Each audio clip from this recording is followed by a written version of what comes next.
and obviously big game for us. But before we talk about the game, talk about Patrick Vieira. Obviously new to the Premier League, didn't have the best of time at Nice.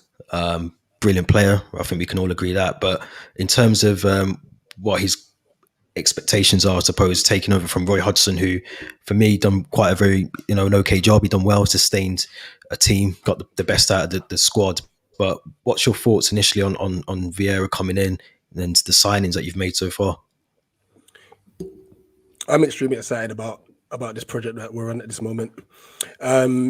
For me, I'll just touch on Roy briefly. Like he's made us a very stable Premier League side, but I think it got to a point where the fans were divided because the likes of them Wolves, Villa, Leeds, they all got promoted and were kind of doing better than we were and such. But this is no slander on Roy because Roy was superb for us, to be honest. Patrick's come in and you can tell he's got a clear philosophy. We've changed, completely changed. We are no longer like a two banks of four and just sit back and counter. We're actually trying to play out the back, which is going to take time. It's going to take time. And we look a lot more comfortable on the ball. We look a lot more assured. We're trying to drive through the middle of the park and get the ball forward to our front men a lot quicker. It's going to be a transition, to be honest. But I'm really excited. And you speak about the signings. We've done good business so far, considering we lost about 13, 14 players out of contract at the end of last season. It's a massive loss, and some of those players are massive experience. Townsend, Cahill, Scott Dan, huge experience there. So thank you for your boys, by the way, and I'm sure we'll touch on them later on in the show. Like some really, really good. You churn out some amazing youth players, by the way. But then Joachim Andersen for me is one of the biggest signings we've made. He was brilliant for Fulham last season. And to get a player of his caliber from a Champions League side, so to speak, shows the direction we're going. And could we have got those type of players on the right? I'm not sure. So there must be something about Patrick that's wanting players to come and play for him. So I'm really excited about the season ahead. Yeah. It's going to be an interesting season. Like you say, it's going to be a bit of an up and down. It's going to be a transition with obviously Roy leaving, Patrick coming in. But I think the time will tell. I think if it's the right appointment, and obviously he needs a lot of time to embed those players that he's brought into the team as well. And absolutely, obviously you couldn't play Conor Gallagher on Saturday, obviously being from Chelsea, but I think he would have been a massive input on Saturday. But Theo, and obviously I know he was at the game on Saturday. And, first time back at the Bridge, I think you said since 2020, November, I think you said something like that, was it? Yeah, Everton? I think it was my first time for a competitive game at Stamford Bridge since Everton, I think March 2020. So just the week before the lockdown hit. Yep. So it was a nice, to see a full capacity Stamford Bridge as well. And just wanted to just add on what Rich said about Patrick Vieira. I think he's done a great bit of business, and he even said in his post-match interview that he's looking to bring, I think, another 4 players in, maybe. So maybe if he gets those players that he wants, I think he can build a decent squad. And I think maybe why Palace maybe struggled so much against Chelsea was that lack of creativity, which maybe will come with Conor Gallagher, who was obviously couldn't play against his parent club. So I think if you give him more time, maybe more time than I think it was Debao in 2017, then I think we should see some good things from him. Yeah, it's funny you mentioned De Boer, because I think there's this one journalist who tried to make a link between the two. De Boer came in and he kind of alienated half the squad. That's a big no-no. Patrick's come in and he's really united the squad.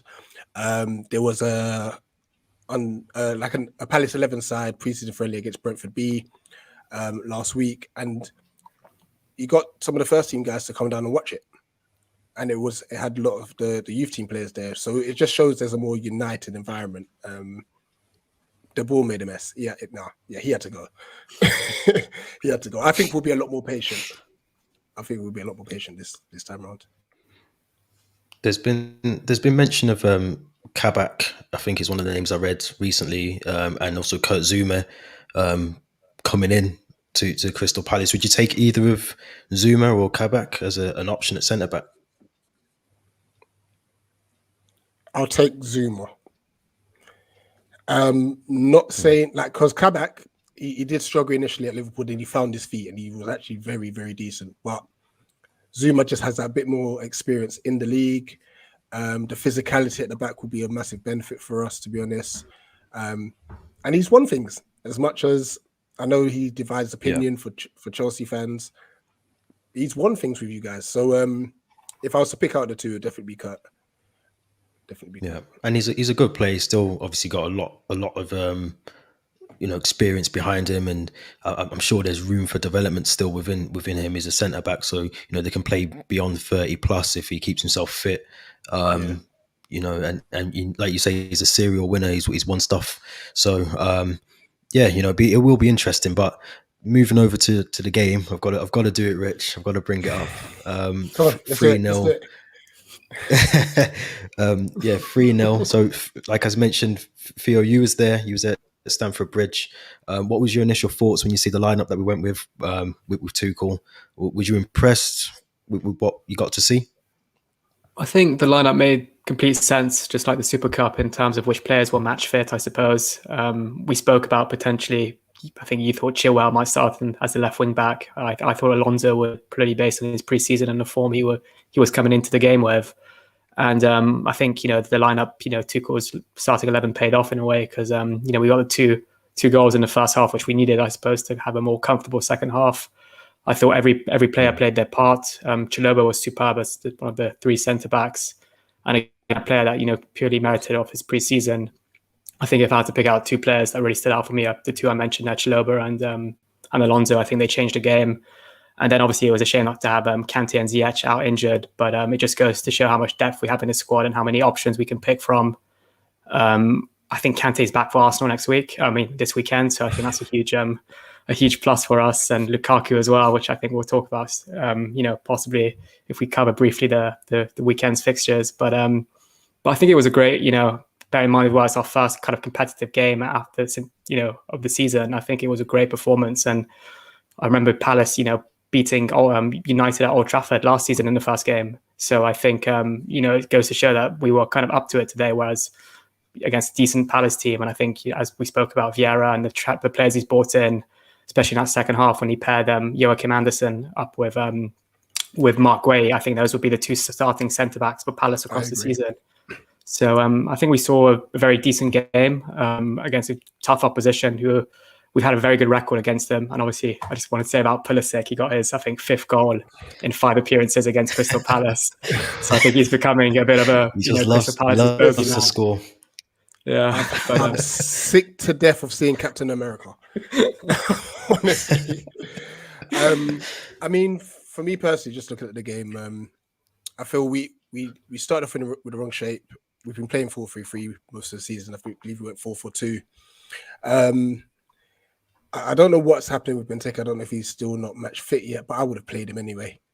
And I really want to give Mateta a chance because I can see there's something in him. But it's either he's low on confidence. I know he hasn't played many games for us, to be honest, but it's just not clicking with him at the moment. It really isn't. And I'm not the type of person that's like, get out my club. No. Like, I would like to see players thrive. We've had other players that have had potential, like Max Meyer, and just didn't get a chance. And now he's gone and stuff. But I think once Anderson came in the second half and we changed our shape, we were a lot better. And I was even saying in my own match reaction that when you look at it, all 3 goals were avoidable to an extent. The foul leading up to Alonso's free kick, I think, was soft, but hey. Pulisic's goal, I think Gaeta could have done a bit better with the cross. And then Chalobah, you can't give any player, I don't care what position you play, but you can't give them 10, 15 yards to have a shot. You're asking for trouble. So it's the first game of the season. We played the European champions. I thought with Kante and Ziyech being out, I thought it might actually help us. But once again, it shows your squad depth. And And fair play to you guys. Fair play. Yeah, and I think it was interesting because watching the game, the amount of space that Alonso was given, sort of to just roam around and do what he does. He gets forward. He likes to get the ball into the box, and he was doing that a lot. It just didn't seem like Jordan Ayew and Joel Ward were able to cope on that side, and it was just I'm not sure whether that was what. Yeah, and I don't know if that was what Vieira's told him to do. I'm not sure if it was a mixed message from the manager or whoever, but it just didn't seem like it was something that he knew what he needed to do. What was his role? What was his responsibilities in the game? But I do agree with you. I think a lot of in fact, all three of the goals, I agree. I think they were avoidable. I mean, obviously, Alonso on a free kick, you could probably put a lot of money on it. He's going to go in. I don't think the goalkeeper stood a chance, but. I think first half we were just, we dominated. I don't think you had a shot at all. 30% possession first half, and we were constantly, we get the ball, we might lose the ball, but we get it back, and that was something that surprised me because usually, we've got Kante who does all that work in midfield for us, but having Jorginho and Kovacic, in the middle, it worked and it done really well. Like Theo said, I was impressed with Chalobah. I thought, coming into a game, debut Premier League game, and doing how well he did, it almost stakes a claim that he might stay at Chelsea now. What do you reckon, Theo? I think he will stay. I don't see why he wouldn't stay after the performances he's had in the Super Cup and the opening game against Palace. I think if one defender is pushed out the door, because we have so many centre-backs, it may be Kazuma now, even though he started in that Super Cup in Belfast, which is a bit harsh on Kurt, especially if we were to bring in Jules Koundé as well. So, but I think, Chalobah will stay. I was talking to my work colleague who's a Watford fan, and there were rumours apparently at one point in the summer that he might join Watford on loan at some point. I'd love him to stay at Chelsea, but if it's a Prem loan and he means he gets to play every week, maybe let it be. But I do think he's got a part to play for this Chelsea squad, especially given that performance he put in against Palace. And obviously, you can see what it meant to him as well when he scored that goal. And we want players that care about playing, for Chelsea. We've lost Tomori, we've lost Abraham now. It looks like, to have those players that have come from the academy since they were the age of 8 or 9. It's what we want, as a fat Chelsea fan, to see them, play for the badge. And it means a lot. And it's a special moment, to see them make their debut and obviously to score goals and have those reactions like that. So I think if I had to choose, I'd want him to stay, and I don't see why he shouldn't at the moment. Yeah, I agree. I think, obviously there's talk about Koundé still that transfer is looming. If I'm honest, off the back of what I've watched so far of Trevor Chalobah, yes, Koundé is obviously a lot better than Chalobah. We know that he's a definitely better centre back, but I think, in terms of spending the money on Koundé when we've got Trevor Chalobah that can do that, obviously Andreas Christensen still there, like you just mentioned. We've got plenty of centre backs coming through the youth system that's still at a level eventually that they're going to be able to play in the senior squad. So I do think, do we need him? We've still got Malang Sarr on loan as well. So it's just a lot of, obviously, we've lost Mark Guehi, who I'd love to have seen, play at the Bridge. I think he was, and Tomori as well. But like you mentioned at the start of the episode, Rich, we've as a Chelsea fan, we've got probably one of the best academies probably in the world. I go back to Lamptey as well, who was another player that I loved.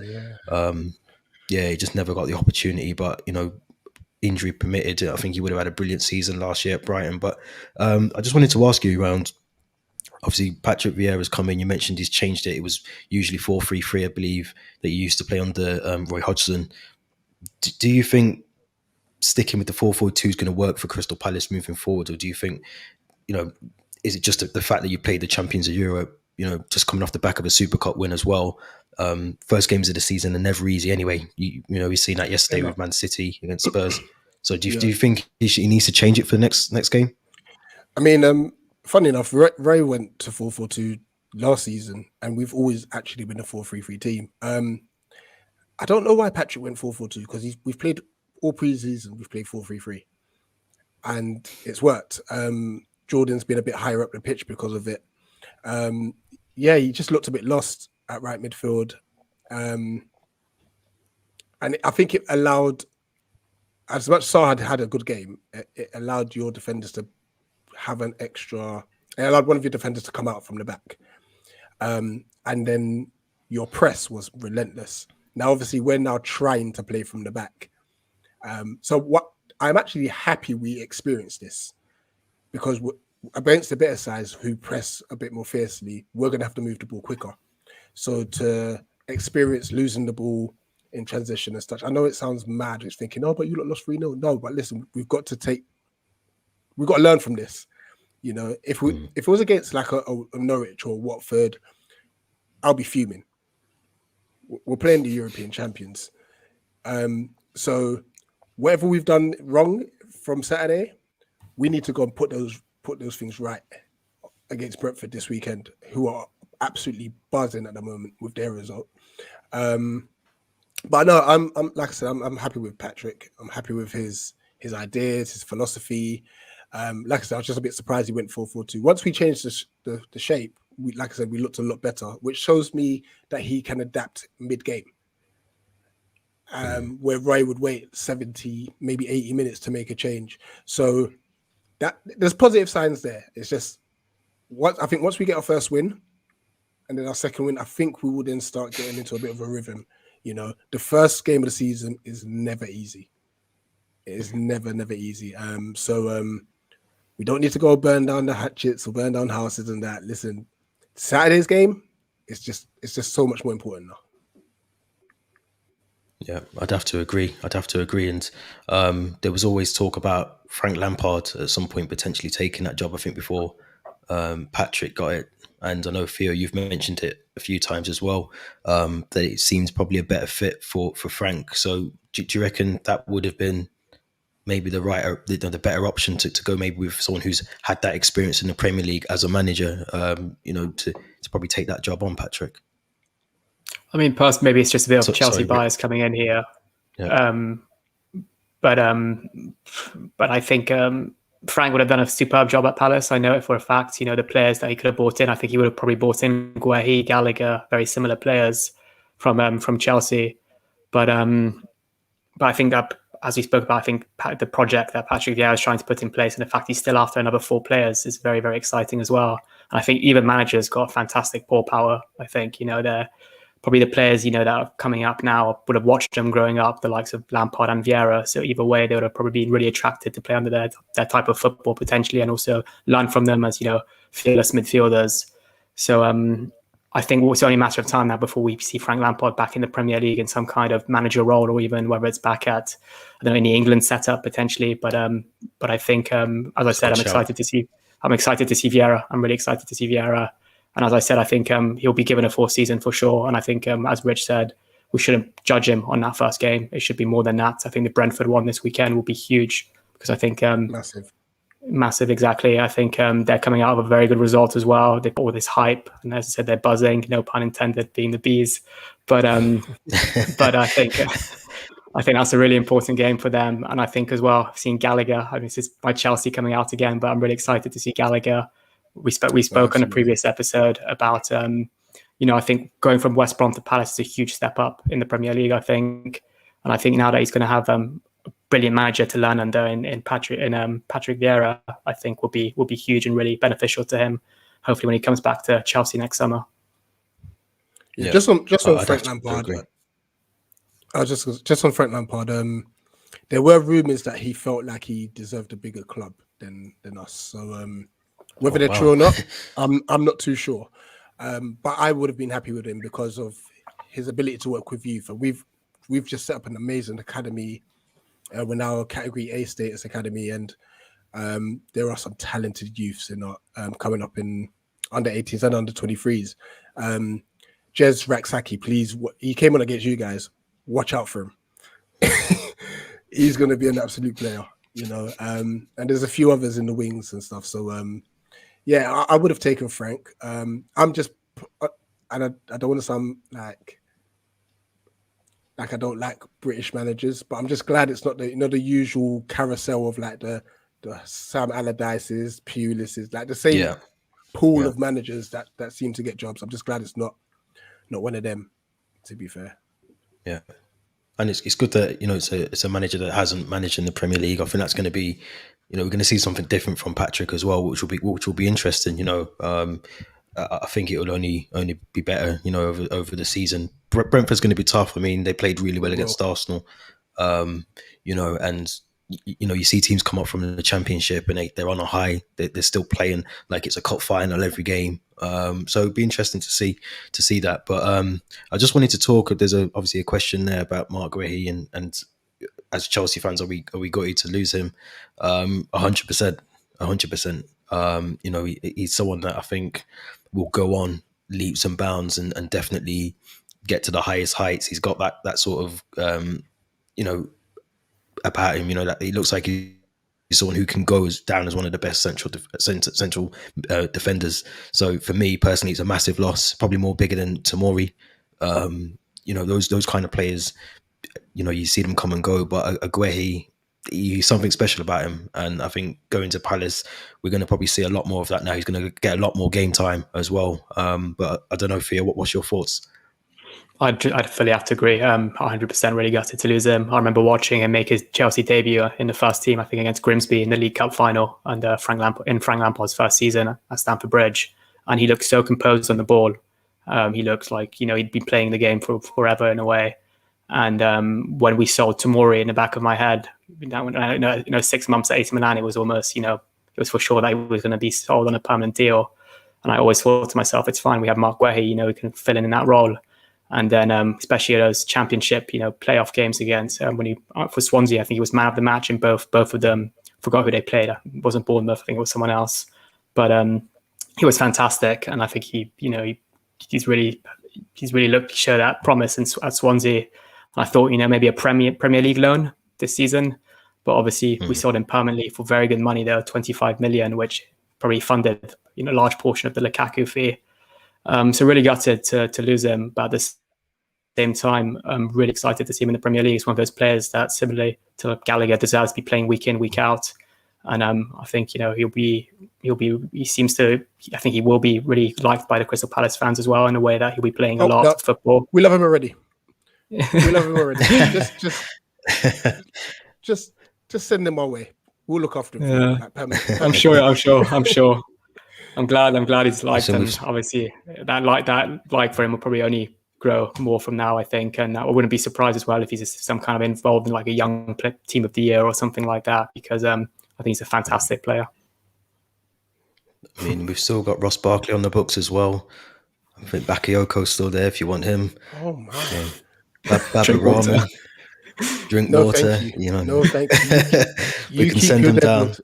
You keep it. We just want your youth talent.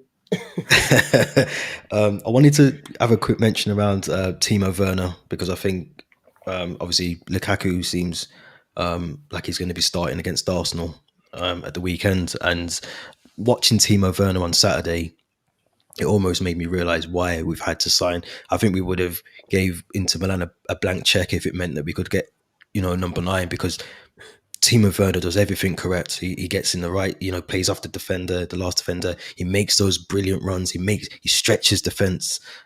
He just can't score. And Rich, you mentioned it earlier around the Pulisic goal.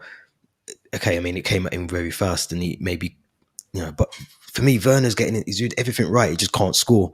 And is that worrying, Theo, from a Chelsea perspective? Is it worrying that we've got someone here that we've arguably brought to not just score goals, but he hasn't got the best goal record for what we've brought him in for? Is it a concern that you've got, or is it something that you think may go away once Lukaku's in there playing that number 9 role? It's going to help Werner, develop, and we've seen that maybe the two up front in the next game.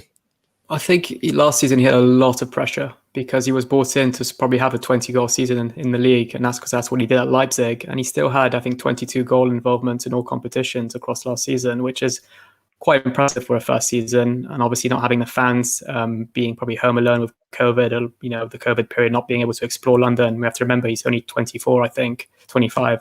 Maybe it affected him. But I think this season, obviously, having Lukaku in, having less pressure on him to score goals, I think will be really, really beneficial to him. And even in that friendly against Spurs, I think he scored a goal and it was caught offside, and then replay showed that it was actually onside. So I think a bit of luck on Timo's side as well will do him a world of good. I can remember a few goals he scored last season, or I think against Liverpool at Anfield, where it was just a fraction offside. Things like that, when he times his run to perfection this season, the lines being made a bit thicker with VAR, I think, probably give him an extra 3 or 4 goals potentially, because I know that he always waits. You can always see him look, to look at it. He is offside a lot, but a lot of the time he tries to time those runs because we know he's got that pace. And I think we spoke about it offline with T-Dot that, having, if Tuchel does decide to play both Lukaku and Werner in the same team together as the 2 number 9s, I think that both of them can kind of be compatible to each other's games in the way that maybe Werner will take defenders out of the game and give Lukaku that space that he needs. We saw, Werner do that with Zinchenko in the Champions League final, which allowed Kai Havertz, to go free on goal. So I think both of them, I think, will be almost compatible to each other's games. And this is not even to mention Kai Havertz, who can also slot into that number 9 position too. Yeah.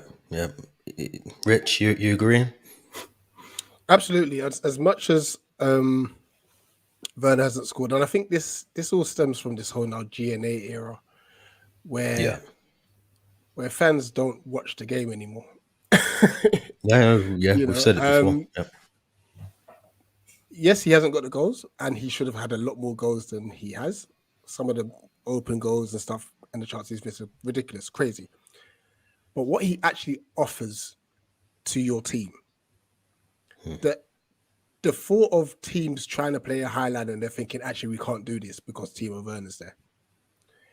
And you mentioned Havertz going to Champions League final. His movement was mad. Yeah. His movement was crazy. If he doesn't make that movement, Mount doesn't, I believe it was Mount, doesn't pass that ball into Havertz, there's no goal. So it's looking beyond the stats and seeing what a player offers. Now, don't get me wrong, the second season now, there's going to be a bigger emphasis to see can he score the goals, but I would never rule him out for what he offers your team, to be fair. And I was on a pod with Blue Wave, I believe, I can't remember what it's called. Yeah, Blue Wave from Never a Foul. And I was just saying that he was the one player I feared. Yeah. Because if we're trying to play expansive football playing from the back now, and he's running off the shoulder of our defenders, we're in trouble. Yeah. Yes, he might not be able to hit the score himself, but he's creating chances just from his movement. So hopefully I'm sure you guys might be patient with him, and hopefully the Chelsea fan base will be. But football's a cruel game, man. It's a cruel game. Yeah, I think he'll do well. I think the introduction of Lukaku is going to bring out the best of both Kai Havertz and Timo Werner, Hakim Ziyech, Pulisic. It's going to bring the best out of them. And we'll talk about Arsenal. We may as well get that out of the way now as well. So I forgot to mention with Lukaku, I think he wins you the league.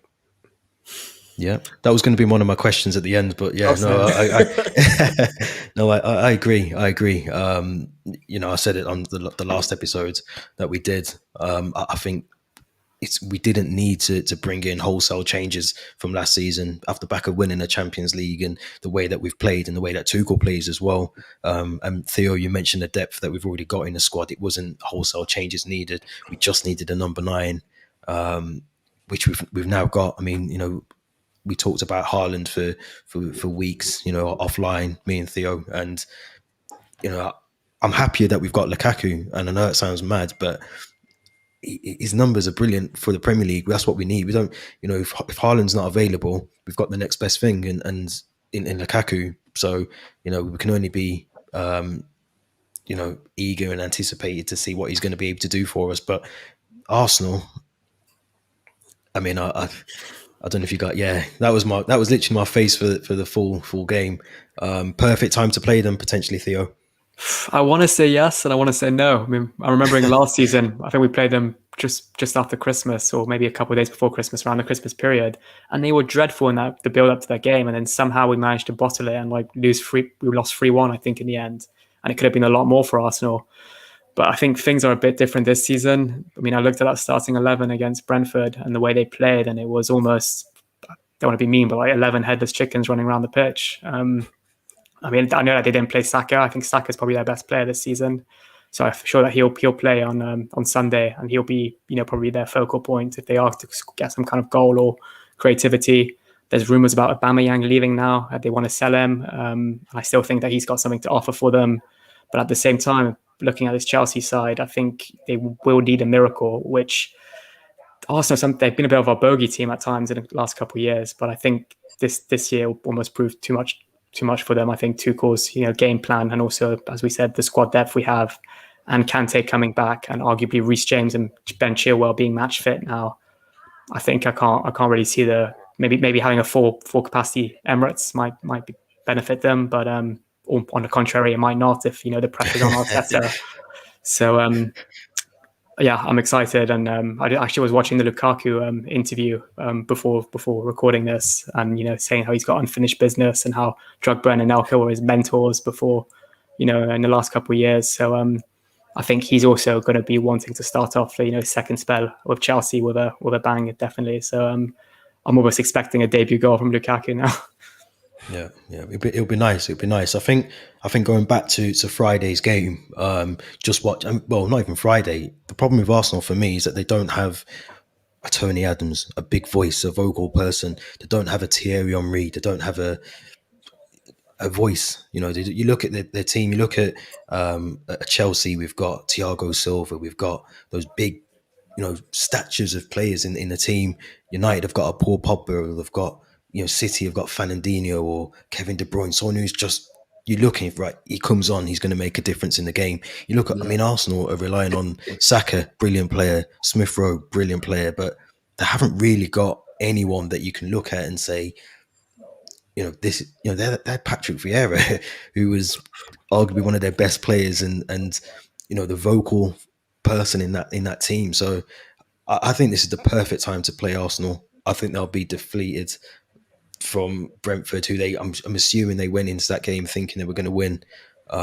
Newly promoted team, they can win, but I just think Arteta's out of his depth. They're trying to play out from the back. They can't do it. They haven't got the defenders to play out from the back, and I think the pace of Werner, the pace of Lukaku is going to be too much for a Chambers who just he doesn't know his left from his right. He's just a really awful defender. So to see how Ivan Toney bullied him on Friday, I can only imagine what the likes of a Mason Mount or a Lukaku is going to do to Arsenal. Yeah. On Saturday. It's going to be interesting. But let's quickly talk about Brentford, as we've just mentioned them. What's your thoughts, Rich? Big game coming up. Massive game. I think, especially like I said, we had that preseason friendly where we had mainly the under 23s play against the Brentford B side, but Brentford, they play the same way throughout their from academy to first team. So we're going to have an idea of how to play against them, which helps. Also, and this is why I'm happy that you pressed us, because Brentford press and they press well. So in order to beat a side like Brentford, we're going to have to go from back to front very quickly. So if it means bypassing the midfield to start off with and just hitting Benteke, I'm hoping it's Benteke, but just hitting him and then playing from there, because I think once you bypass that initial press, I think you can get at the back line. Arsenal, as much as they weren't very good, had chances. They got into the final third quite easily, in my opinion. I think obviously where they found trouble was when obviously the Ivan Toney and Embolo, he was anyway, it's a problem. Where they were pressing and enforcing the mistakes. They've got very decent technical players at the top end of the field. Their back line's all right, but they can get at. If Arsenal were clinical, they might have got 2-3 goals themselves. So we're going to have to put pressure on their back line immediately and impose ourselves as the Premiership club. Yeah. Well, Brentford's a Premiership club now. We've got to give them a bit of respect. No, I absolutely will respect them. I'm glad they came up because they're very good football inside. But we can't be showing anyone any respect if we want to stay in this division.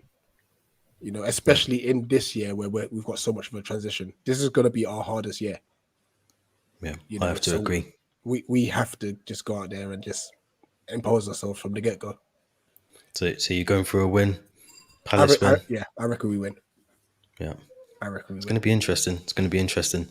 The addition of Gallagher into the midfield. It's just those small things. Very good point. Those small things. Anderson will be starting now. You know, it's just these little things. I mean, there's rumours that we could be getting Ahmad on loan. Yeah. You know, and they said Origi as well. I don't want Origi though.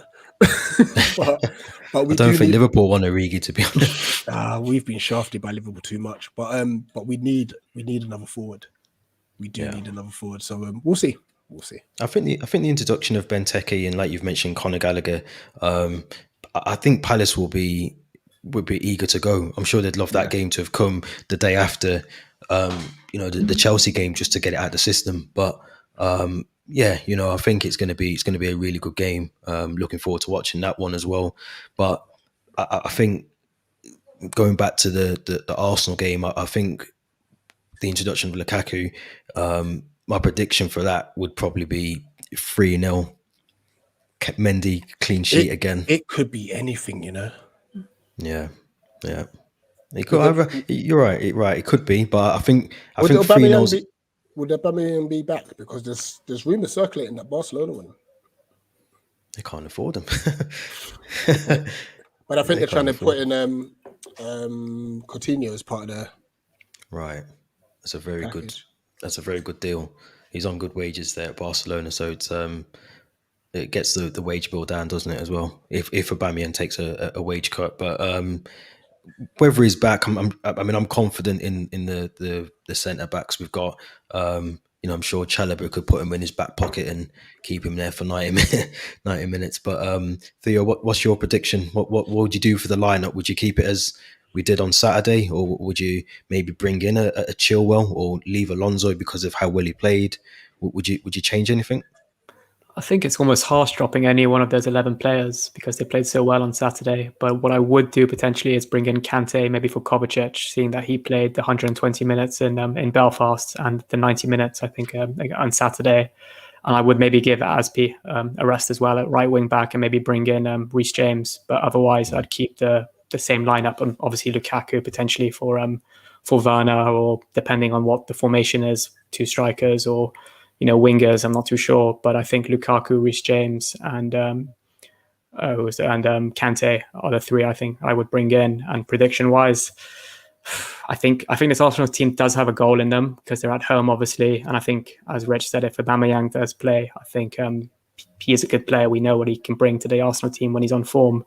So I think 3-1 I'm going to go with to Chelsea. But I hate making predictions against Arsenal because I just get too cocky and it always backfires. But yeah, let's stick with my gut instead. Fingers crossed. I'll say 3-1. Yeah.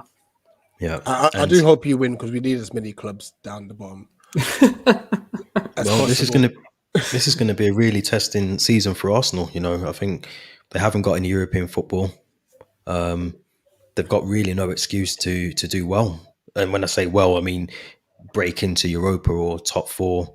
That should be their objectives, their goal for this season. There's no excuse. They've either got to get a League Cup or get into some sort of European football next season, whether that's the new one, the Conference League, Europa Conference League, or whatever. But they've got to get something this season, or Arteta's in a lot of trouble. He's on thin ice as it is. But I agree, Theo. I think I definitely agree with the Reece James one. I think Reece James coming in, the speed, going down that right, getting the ball into the box, and it'd be too much for the defenders to cope with in Arsenal's defense. But I agree again about Kante as well. I think that'd be a brilliant game to bring him back into as well. Lukaku up front, I'm going to go for maybe even a hat trick for Lukaku. You never know. I mean, if he does that, then he's definitely going down in history. He needs to get a statue outside Stamford Bridge for him. But I think it's going to be a good game. It's going to be entertaining. They always are against Arsenal. One player that is departing, I think, from what I've been reading tonight, is Batshuayi. He's going on his loan, I think, to Besiktas. Or is it a loan, I think, or is it a transfer? I think it's I think it might be a transfer, so he's only got 1 year left on his deal, or maybe it's a loan with an obligation to buy, or I'm not too sure. But I think it's definitely the end of his time at Chelsea. I'm just glad we're not taking him back. Yeah. I mean, it's unfortunate for Batshuayi because I think he can score, and I just don't think he's ever really had an opportunity or a chance to have I can't really talk about Palace, to be honest, but at Chelsea, he's never really had the opportunity to really, cement himself into a team. I don't think he really did that at Palace either, to be honest. I don't think he had a fair run of games, but he's just one of these players. And I think I mentioned it on one of the episodes recently that some players they become one of these players where they just go on loans, and then before you know it, they're retiring. He seems like he's going to be one of them who just will never settle at a club, and he will never, make a bit of history for himself at a club anywhere, or try and settle down somewhere. So it is unfortunate for him. I mean, the money's obviously good for him to be moving to Turkey, and he'll enjoy the football over there. But it's something that I think he needed to do. I am gutted about losing Tammy now. It's sunk in a bit more. As much as I criticise him, Bambi on ice, but I think he's definitely someone who, for me personally, he's come through the youth system. We're losing Batshuayi. We could potentially leave Tammy with us and use him as the second number 9, give him a few games, cut runs. It just seemed a bit odd that we're really thin on the grounds for that kind of out and out striker now as well. Theo, what do you reckon?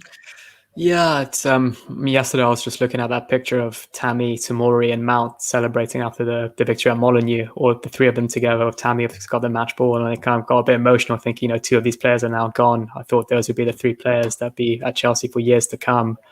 But I think clearly I think he must have had that chat with Tuchel where Tuchel couldn't promise him game time. And I think even Tuchel admitted that if I was Tammy, I'd be upset for not playing as much. So I completely get him. But I think it makes sense for him to wanting to be. He's good enough to be the starting choice striker at another team. Maybe not Chelsea though. I think Roma's a good move for him. Whether Mourinho is the right manager for his development, I don't know. I was just about to say that. I really don't know. Mourinho's got that kind of power, maybe to make one phone call and bring a player to a club, which he's done now with Tammy. I think they must have crossed paths when Tammy was in the academy and Mourinho was still Chelsea manager. But I do agree that we're a bit maybe thin on now number 9s. We've got Lukaku, Werner, and Havertz. But I've mentioned in previous episodes, Havertz and Werner aren't really natural number 9s from what we've seen at Chelsea. Whether Loftus-Cheek might potentially, play as a false 9 from time to time, I wouldn't be surprised given his kind of, his physique and his physical ability. But yeah, I would have liked to see maybe Tammy stay for one more season and really fight for that, starting position. Yeah. Can I say something about your business model? Yep. Mm-hmm. Go for it. Is it Marina you have? Marina, yeah. She's phenomenal. Yeah. You get loan fees, you sell players that's never played one Premiership game, 1 minute getting sold for like 30 million. Tammy Abraham's just gone for 40. How? I mean, he's not poor, but you'd think like if he was playing so many games, that's the value, the starting value. He hasn't played many minutes, and you still get 40 million out of him. It's impressive. Unreal. It's unbelievable. Yeah, and she does work wonders. And to be fair, I'm sure the way that the Lukaku deal was done so swiftly as well. It seems like it almost happened, the click of her fingers. It was just so. That's what I was saying before about the academy process. Sometimes I'm glad that some of these players do move on because you get to actually see them.